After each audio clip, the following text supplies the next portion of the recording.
Hello नमस्कार दोस्तों, मैं हूं Rajiv Yadav advocate from Agra.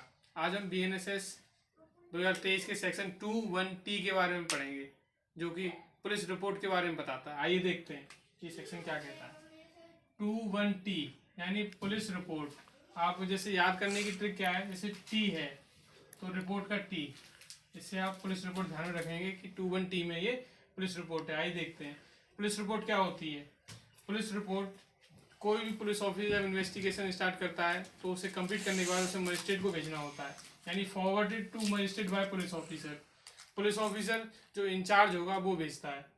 Section 193 के सब क्लॉज 3 के अंदर भेजनी होती है। आइए देखते हैं क्या कहते हैं। पुलिस ऑफिसर जो किसको भेजेगा, मजिस्ट्रेट को। मजिस्ट्रेट वो एम्पावर्ड होना चाहिए किसके लिए, कॉन्ग्निजेंस लेने के लिए, यानी उस पुलिस रिपोर्ट पे कॉन्ग्निजेंस लेने के लिए मजिस्ट्रेट एम्पावर्ड होना चाहिए।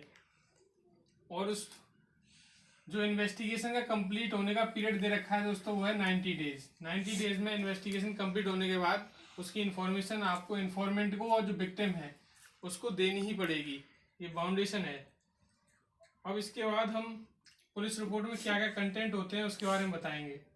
पुलिस रिपोर्ट में सबसे पहले क्या क्या मेंशन होना चाहिए जो पुलिस ऑफिसर जब भी तैयार करता है। पार्टीज का नाम होगा, name of the parties, information होगी जितनी भी ऑफेंस किया है जो भी उसके बारे में डिटेल होगी, और उस पर्सन के बारे में भी होगी जो उस केस के बारे में जानता है। सर्कमस्टेंसेस ऑफ द केस के बारे में जो पर्सन एक्वेंटेड है यानी परिचित है उसकी भी नॉलेज होगी। दूसरा, ऑफेंस बाय हुम, किसने किया है वो अपराध, उसका भी नाम होगा।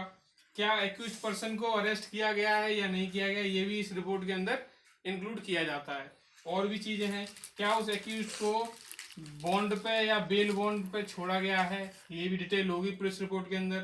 क्या एक्यूज कस्टडी के अंदर है, नेक्स्ट पॉइंट 190 के अंदर, उसके बारे में भी जानकारी होगी। उसके बाद कुछ ऑफेंस हैं जो रिलेटेड टू वुमेन दे रखे हैं, उनका मेडिकल एग्जामिनेशन, जैसे कि medical examination of women under 64, 65 section 66, 67, 68 और 70 और 71, ये BNS के सेक्शन दे रखे हैं। 64 रेप के बारे में बताता है। 65 रेप यदि अंडर 16 ईयर ऑफ एज हुआ हो तो उसके बारे में डिटेल बताता है। 66 है रेप के बाद यदि उस जो विक्टिम है उसकी डेथ हो गई हो या फिर वो किसी उसे इंजरी हो गई हो और वो वेजिटेटिव स्टेट में है, यानी विकृतशील दशा में है वो, तो ये इस केस में 66 लगेगा। नेक्स्ट है 67, ये sexual intercourse bye husband during separation के बारे में बताता है, यानी जब पति पत्नी अलग हो जाते हैं उसके बाद भी यदि कोई हस्बैंड अपने सेक्सुअल इंटरकोर्स करता है तो उस केस में ये 67 लगता है। 68 sexual intercourse by person in authority, यानी कोई पर्सन है, कोई ऑफिसर है, उसके द्वारा किया गया सेक्सुअल इंटरकोर्स। 70 में गैंग रेप के बारे में बताया गया है।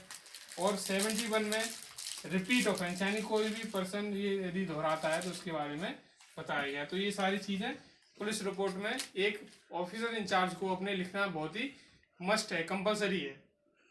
और दूसरा, इसमें नेक्स्ट लास्ट पॉइंट ये कहा है, कोई ऑफिसर है तो उसको उस पर्सन के अगेंस्ट में क्या एक्शन लिया गया है उसकी सारी डिटेल भी इंक्लूड होती है पुलिस रिपोर्ट में। तो यही बस पुलिस रिपोर्ट के बारे में आज का लेक्चर था। धन्यवाद दोस्तों, आपका दिन शुभ हो।